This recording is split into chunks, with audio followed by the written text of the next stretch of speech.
Hey guys, it's great to have you on this trip. I am so excited to get started and to prepare for this trip that we have coming up to minister to the folks in Germany. So let me make sure that all of us understand what our purpose is while we're over there. First of all, we're there to win souls to Christ and drive them to the local church so that they can make disciples of them there, and also to encourage the local believers that we're staying with in host homes, and as we minister to them in the German churches as well. So you have a cheat sheet that was handed out to you on Sunday night. Please remember to bring this with you. It's going to help you prepare for ministry in Germany, and it'll definitely help you to minister to those that are over in Germany, not just your hosts, but also to those that you meet on street corners when we go handing out tracts and witnessing to people on the streets. So in order to share the gospel with these people, we want to understand that we have to understand their culture. We can't go into another culture that's a little bit different than American culture and expect everything to be the same as it is in the American culture and expect them to operate the same way and think the same way that we do.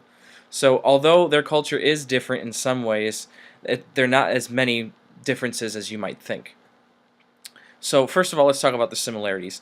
They're definitely a time-oriented culture as we are over here.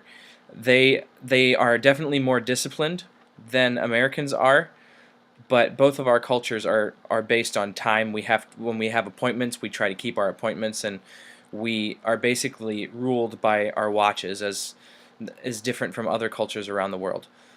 But they also take pride in things that are made in Germany. I think of some automakers that are over there. I think of Mercedes-Benz and BMW. They're very proud of things that are made over there in Germany, as we are over here, proud of things that are made in America. Both of our cultures also value family and friendships. We are a very connected generation, especially those of us who are millennials are very used to being connected on Facebook, and just a very connected generation, all about making relationships. Also, but the biggest thing is that even though we are Americans and Germans, we still have a bond in Christ, and that's one thing that we can definitely be thankful for. But let's talk also about some of the cultural differences that you'll see in Germany compared to the United States. So we talked about time-oriented culture and that Germany is one of them. They are definitely a culture based on punctuality. They are so focused on punctuality that it might even come across as difficult for us to understand. For instance, if we make an appointment with a German person to meet with them at 5 o'clock, we better be there at 5 o'clock. If we're there a few minutes late, they see that as being rude. So they are definitely focused on punctuality. Also, German folks are genuinely friendly. They want to know about your family and about personal information in your lives. And if it sounds like they're asking a question that's more of a personal question, they're not trying to pry. They're genuinely interested in you. Their politeness is definitely kind of different than United States politeness, as far as us having a kind of a plastic face that we put up when we ask, "Hi, how are you?" and we often say, "We're fine, how are you?" Then that comes across as plastic to German folks, because Germans will definitely tell you how they are, straightforwardly. Another thing that you need to know as we go out witnessing on street corners and things is that there are some posters that are posted on some of the public buildings and things that are advertising some plays or movies.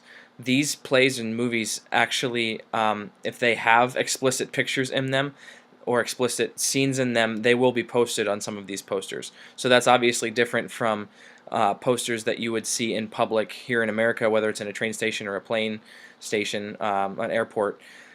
They definitely have posters that have explicit pictures on them. So when you go around in public places, watch that you don't stare at posters, especially. Another thing is that they do not place ice in their drinks. This can kind of sound different, but instead of having ice in their water, they use carbonated water. So this might be kind of a shock to you once you get there, but I'm sure you'll get used to, at least get used to it a little bit.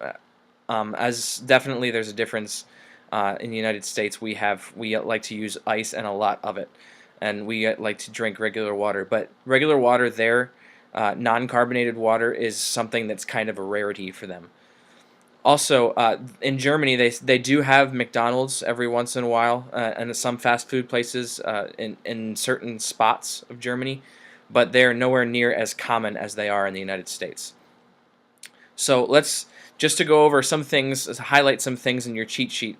The biggest thing I want you guys to understand is that loudness equals arrogance. If you come across as if you are loud when you talk with your friends, whether it be in your speech or you're laughing with them, that comes across as being arrogant and proud to the Germans. So keep a low profile when you talk to Germans, and when you talk to your friends, just use normal tone of voice. Also, genuinely care for them, because they care for you, and they want to see that, because the Americans are known to them to only care about themselves. That's one of the presuppositions, or the ideas that they have, the prejudices maybe that they have of Americans. So one of the questions you might be thinking of is, what happens if something goes wrong? What happens if I come into a conflict with either my hosts or some other Germans that are there? Some of the conflicts that you might have would be if you arrive late to an appointment with them. Just be honest with them and say, "I'm sorry for being late," and they will appreciate your honesty, as long as you are genuine in coming across to them that you are really sorry that you're late. The Germans are a very straightforward people, as I mentioned before, so they will appreciate this honesty that you have with them. When you face conflict with a host family, first of all, listen to what they have to say, and then be honest in your apology if one is needed, and then especially learn from your experience so that you don't repeat it in the future. So the last thing I want to talk about in this video is some theological gaps that we might have, or gaps in theology that we might have with German folks. Largely, the Protestant religions are very common over there. I think it's a tie, 34% between Protestant and Roman Catholics religions over there. So you can see that Catholicism is a very popular religion over there, especially with all the big cathedrals in Europe. And they testify to the roots of the Catholic faith, the faith that's over in the East. So you will see many beautiful Catholic cathedrals in Germany. But when you think of Protestant, our tendency when we think of Protestant is to think that American Protestant equals Baptist, and that just tends to be maybe our Baptist circles that we understand things. But their Protestant also includes Brethren churches, and some are Romanian Brethren churches, and they still believe in and preach the gospel.